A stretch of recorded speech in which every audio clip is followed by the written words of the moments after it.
उनके मुंह पर यह बात कही।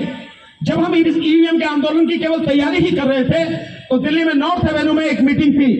उस मीटिंग में वो आए, मैंने उनके सामने कहा कि आप सबसे ज्यादा नुकसान कांग्रेस पार्टी का हुआ है। 3 राज्य जीते हुए उनकी सत्ता आपके हाथ से छीन ली गई बेईमानी से। आपका नेतृत्व चुप क्यों है? राहुल गांधी जी बोलते क्यों नहीं है? सोनिया जी बोलती क्यों नहीं है? खड़गे जी बोलते क्यों नहीं है? तुम्हें जरा सा भी नहीं लगता कि जिस मध्य प्रदेश में 230 विधानसभा सीटों में जब बैलेट पेपर यानी पोस्टल बैलेट की गिनती हो रही थी तो 199 सीटों पर कांग्रेस आ गई थी, और जब ईवीएम का सारा वोट खुल के आया तो कैसे भी कुल उलट हो गया। क्या यही एक चीज नहीं है पूरे देश में आंदोलन खड़ा करने के लिए आपके लिए? और अगर आप आंदोलन खड़ा नहीं कर रहे हैं और ईवीएम पर बोल नहीं रहे हैं और मोदी अगर जीत के आता है तो देश की तबाही में जितना जिम्मेदार मोदी और बीजेपी होगी, कांग्रेस पार्टी भी उतनी ही जिम्मेदार होगी। उनके मुंह में मैंने कहा। और केवल यही बात नहीं, समाजवादी पार्टी 2022 में जब हम चुनाव लड़े उत्तर प्रदेश में तो 403 विधानसभा सीटों पर 304 विधानसभा सीटों पर पोस्टल बैलेट की गिनती में समाजवादी पार्टी आगे थी, बीजेपी मात्र 90 सीटों पर। और जब पूरी वोटें खुली ईवीएम के बाद समाजवादी पार्टी 121 पर सिमट गई और 250 से ज्यादा सीटें लेके उन्होंने सरकार बना ली। लेकिन आवाज किसी ने नहीं उठाई, बोला कोई नहीं। पर साथियों, अब चुप रहने का मौका नहीं है, क्योंकि जिस तरह से एक एक कदम ये चल रहे हैं, अगर इन्हें नहीं रोका गया तो तबाही जिस कदर होगी वो आपकी कल्पना में भी नहीं। जो आदमी सब कुछ कहता फिर रहा है और प्रचार में उसने सेना तक को लगा दिया, तमाम सरकारी अधिकारी कर्मचारी उसका प्रचार कर रहे हैं। पार्टी का प्रचार है ना, सरकार का प्रचार तो नहीं है, पार्टी का प्रचार है। वो आदमी बड़ी बेशर्मी से जो भी मन में आ रहा है करता चला जा रहा है। अगर हमने उस तानाशाह को रोका नहीं, उसको सत्ता से उखाड़ के फेंका नहीं, तो ना तो हमारी नस्लें बचेंगी और ना ही हमारी फसलें बचेंगी। ध्यान रखना इस बात को।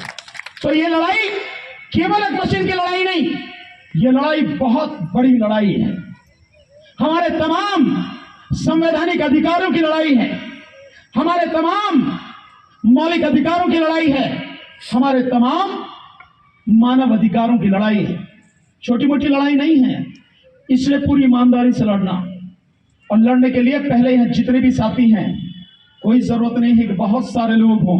मैं दावे के साथ कह रहा हूं, ये जितने बैठे हैं इतनों ने अगर ईमानदारी से ये तय कर लिया कि अगले 4 महीने जी जान लगा के अपनी जान को हथेली पे लेकर लड़ेंगे, क्योंकि देश को बचाने की लड़ाई है और देश के तानाशाह को, उसकी पार्टी को और उसके साथ जुड़े हुए जितने भी लोग हैं गड्ढे में गाड़ के ही दम लेंगे तो देश बच जाएगा,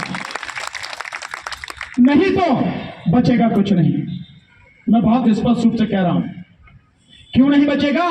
आर्थिक स्थिति का क्या हाल कर दिया मैंने बताया, और ढोल पीटने वाला व्यक्ति इस सवाल का जवाब नहीं देता कि पिछले 64 साल में इस देश ने मात्र 55 लाख करोड़ रुपए का कर्जा लिया, 64 साल में। और इस व्यक्ति ने पिछले 9 साल में 150 लाख करोड़ रुपए का कर्जा लिया।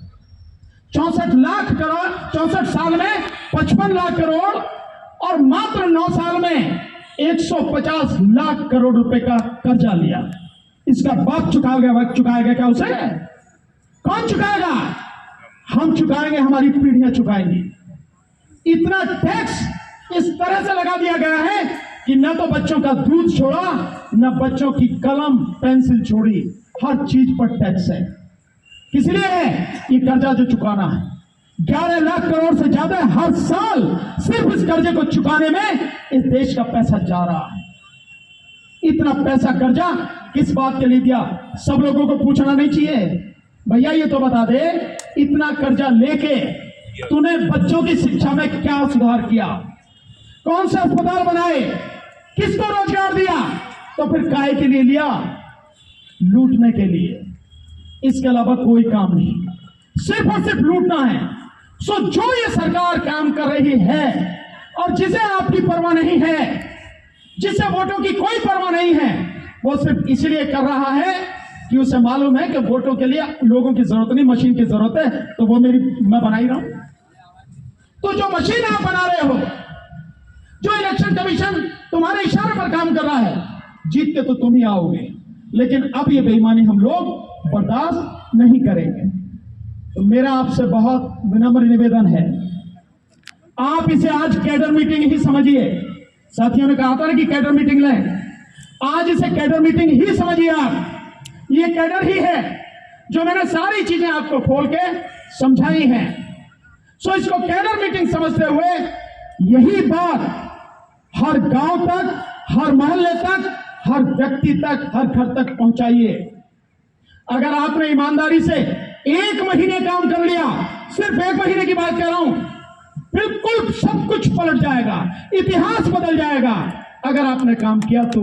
और अगर आज बात सुनने के बाद इतने साथियों ने बात की है, हमारे जो एडवोकेट साथी हैं गुप्ता साहब, बहुत बढ़िया तरीके से बताया, कानूनी सारी चीजें बताई, सब कुछ सुनने के बाद भी जाके चाय पी के रजाई में दुबक कर भूल जाओगे तो फिर उस गुलामी को तुम रोक नहीं पाओगे जो तुम्हारे सर पर खड़ी है साथी। क्योंकि देश की सत्ता केवल और केवल झूठ बोल रही है, और झूठ भी किस कदर बोल रही है, जो संस्थाएं हैं वो किस तरह से झूठ बोल रही है। एक उदाहरण बताता हूं आपको और सबूतों के साथ बताता हूं आपको। हमने इलेक्शन कमीशन ऑफ इंडिया से पूछा कि भाई ये जो तुम्हारी मशीन है, इन मशीनों को कहीं से तुमने सर्टिफाइड तो कराया होगा, कोई सर्टिफिकेट तो लिया होगा कि मशीन ठीक है। बिना उसके कैसे पता लगेगी कि मशीन जिनसे आप करा रहे हो ये सारी मशीनें ठीक है। तो हमने पहले जब इलेक्शन कमीशन से पूछा, इलेक्शन कमीशन क्या जवाब देता है आप सुनेंगे तो हंसेंगे, माथा पीटेंगे और फिर गुस्सा आएगा इलेक्शन कमीशन में। इलेक्शन कमीशन को हमने 18 सवाल आरटीआई में दिए, सारी मशीनों के विषय में तकनीकी चीजें पूछी, लेकिन आखिर में एक सवाल पूछा कि भाई सवाल नंबर 18, ये आरटीआई है जो आप देख रहे होंगे, इलेक्शन कमीशन को लगाई हमने ये आरटीआई। ये आरटीआई 18 सवालों में 18वां सवाल जो था, मैं उसे पढ़ता हूं, हिंदी में उसका बताता हूं ट्रांसलेट। ये 18वां सवाल हमने पूछा कि भाई जो ईवीएम यानी इलेक्ट्रॉनिक वोटिंग मशीन और VVPAT voter verifiable paper trail machine जो है, इस मशीन को आपने किसी देश की, अपने देश की किसी सरकारी संस्था से, किसी विभाग से, राष्ट्रीय या अंतर्राष्ट्रीय किसी संस्था से, एजेंसी से सर्टिफाइड कराया है? मैं क्यों कह रहा हूं ये सवाल? आपके हाथ में मोबाइल है, इसे किसी ने सर्टिफाइड किया होगा, आप देखेंगे ध्यान से, जब लेंगे मोहर लगी होगी। आप बहुत छोटी सी चीज नमक लेने जाते हो, टाटा का नमक, देश का नमक बताया जाता है, उस टाटा के नमक की थैली पर 1-2 निशान लगे होते हैं, ISI का और एक होता FSSAI का। ये दोनों निशान इस बात की गारंटी है ये चीज खाने लायक है। कोई भी और सामान लेने जाते हो आप तो उस पर ISI का मार्क आपको नजर आता है। सरकार ने एक संस्था बनाई है, कुछ मापदंड बनाए हैं, उनके आधार पर जो चीजें खरी होती हैं उनको वो सर्टिफिकेट मिलता है, जो उस आधार पर खरी नहीं होती उनको सर्टिफिकेट नहीं मिलता और वो माना जाता है कि ठीक नहीं है। ठीक इसी तरह से इलेक्ट्रॉनिक आइटम्स लेते हो, माना कोई लेने जाओ, आप गीजर लेने जाओ तो उसमें BIS की मोहर होती है, इलेक्ट्रॉनिक आइटम्स के लिए BIS की मोहर होती है। और भी कुछ चीज आप लेने जाओगे मोहर लगी होती है, जैसे दवाएं लो आप, तो दवाएं उनको सर्टिफाइड करने के लिए जो सरकारी संस्था उसकी मोहर होती है तभी वो आती है। सो इस पर भी तो कोई होनी चाहिए, किसी ने तो बनाई होगी, जिसने बनाई होगी उसने पेटेंट कराया होगा, किससे सर्टिफिकेट लिया? तो जब हमने उससे ये सवाल पूछा तो इलेक्शन कमीशन कहता भाई मेरे से काहे को पूछ रहे हो, ये तो सवाल तुम उनसे पूछो जो मशीन बनाते हैं, BEL से पूछो, ECIL electronic Corporation of India limited Hyderabad, उनसे पूछे तो उनका सवाल है, और वो स्वतंत्र संस्था है।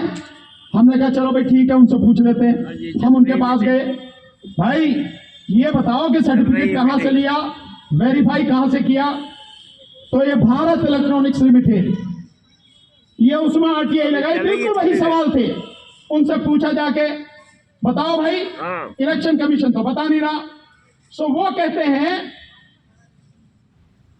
कि भाई मैं तो कुछ काम ज्यादा नहीं करता, इलेक्शन कमीशन की जो टेक्निकल एक्सपर्ट कमेटी है वो मुझे जैसा कहती है मैं वैसी मशीन बना के दे देता हूं, और वही उसका इंस्पेक्शन कराते हैं। बस इतना ही मेरा काम है और कोई काम नहीं है। उसने भी नहीं बताया कि कहां से सर्टिफाइड करा रहे, इलेक्शन कमीशन करा, वहां से पूछो। अच्छा चल कोई बात नहीं, हम दूसरी कंपनी से पूछ ले, भैया उन्हें तो कुछ मालूम होगा। तो हमने जाके पूछा ECIL, उसकी ये RTI हमने लगाई, Electronic Corporation of India Limited. So उससे पूछा, वो कहता है कि भाई ये थर्ड पार्टी इंस्पेक्शन होता है, कोई तीसरा व्यक्ति आता है इंस्पेक्शन करता है, उसका नाम है STQC, गवर्नमेंट ऑफ इंडिया। बस इसके आगे एक अक्षर भी नहीं। हम पूछ रहे हैं कि भाई सर्टिफाइड कहां से है?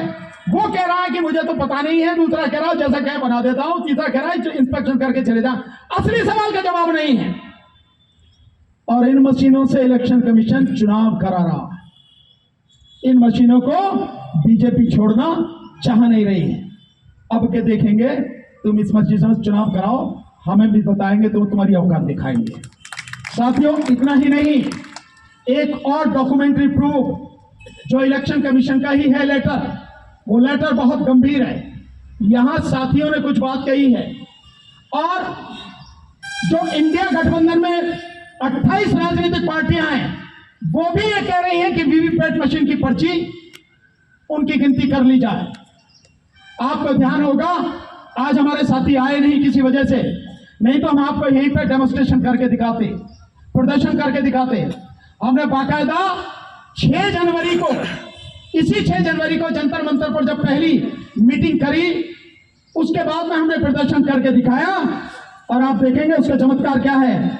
40,000 वैनों में, 40,000 गाड़ियों में ईवीएम मशीन को रख के इलेक्शन कमीशन, वैसे इलेक्शन कमीशन कहना बेकार है, सरकार पूरे देश में मशीनों को दिखाती फिर रही है। अब एक गड़बड़ी नहीं है तो काय को दिखा रहा हूं मैं। और दूसरी बात है, जब हम कह रहे वो गरीब आदमी, वो बेचारे अशिक्षित व्यक्ति जिन्हें तकनीक का पता नहीं, उन्हें क्या कह रहा? हम कह रहे ना हमें दे, हम तो तेरे से 50 मांग रहे हैं, देना, हमें पता लगे कि तुझे तेरी औकात बताएंगे हम, हमें नहीं देगा। तो वो घुमा रहा है। उसी वीवीपैट मशीन में गड़बड़ी केवल ईवीएम में नहीं है, गड़बड़ी वीवीपैट मशीन में है ईवीएम के साथ साथ। सो दोनों में गड़बड़ी है, दोनों में मैनिपुलेशन है। अगर आपने ये कह दिया कि वीवीपैट की पर्चा करो, बड़े आराम से वो कर देंगे, हमें वो मौका नहीं देना, क्योंकि हमने दिखाया कि वीवीपैट मशीन में भी वोट डालो किसी को, जाति किसी को है, सारी में गड़बड़ी है। तो ना ईवीएम ना वीवीपैट मशीन। और वीवीपैट मशीन क्या है, इसके विषय में 21 या 22 जनवरी 2022 को इलेक्शन कमीशन ने एक लेटर लिखा electronic Corporation of India limited को, और भारत इलेक्ट्रॉनिक्स लिमिटेड बेंगलोर और भारत इलेक्ट्रॉनिक्स लिमिटेड पंचकुला को, जिनसे 2017 में इलेक्शन कमीशन ने 17.5 लाख वीवीपैट मशीनें ली थी। और लेटर में उसने कहा कि भाई ECIL से कहा कि तुम्हारी 4 लाख मशीनें खराब हैं। ये इलेक्शन कमीशन का लेटर है, किसी को और का नहीं है, कि तुम्हारी 4 लाख मशीनें खराब हैं। और BL बंगलौर को कहा तुम्हारी 1,85,000 वीवीपैट मशीनें खराब हैं। और BL पंचकुला को कहा कि तुम्हारी 65,000 मशीनें खराब हैं। कुल 17.5 लाख में से 6.5 लाख वीवीपैट मशीन खराब है। कब से? 2017 में जब ली थी तब से। लेटर कब लिखा? 2022 में। इस बीच में 2019 का लोकसभा चुनाव हो गया और कई राज्यों में विधानसभा चुनाव हो गए। इसका मतलब यह है कि जो वीवीपैट मशीन खराब है उनके माध्यम से चुनाव करा दिया गया। तो जनाब फेयर कैसे होगा? फेयर कहां हुआ? फेयर नहीं हुआ। लेकिन सरकार की गुलामी करते हुए इलेक्शन कमीशन सारी हदें पार करके इस देश की जनता के साथ देशद्रोह कर रहा है। ये देशद्रोह है, ये साधारण अपराध नहीं है, देशद्रोह है। और दो बातें कहूंगा बस आखिर में, जिनसे आप सारी चीजें समझ जाएंगे।